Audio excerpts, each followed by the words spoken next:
A long time ago in the city of Samaria, there was a great problem. The people were starving because an enemy army had surrounded the city, cutting off food supply. Inside the city, life was hard, and outside the city gates sat 4 lepers men. They were not welcome inside because of their sickness, so they stayed outside, feeling forgotten and hopeless. One day, as they sat together, they started to talk. One of them said, "Why should we stay here until we die?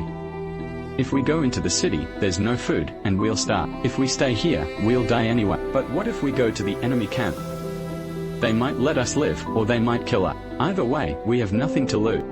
The others thought about it and agreed. They decided to take a bold step. That night, they quietly walked toward the enemy camp, not knowing what would happen. But when they arrived, they were shocked. The camp was completely empty, no soldiers, no guards, no one.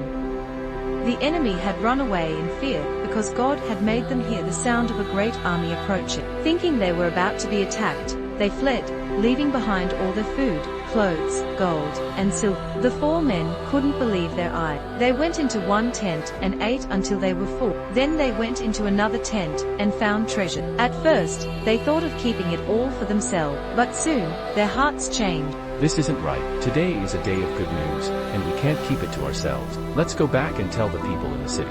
One of them said. So, they rushed back to Samaria and shared the incredible news. When the king's men went to check, they found it was true. The enemy was gone, and their supplies were left behind. The people of Samaria came out and gathered everything, and their hunger ended that day. The 4 leprous men became heroes because they chose to act in faith and share the good news with others. Their story reminds us that even in hard times, God can do amazing things if we step out in faith and think of others.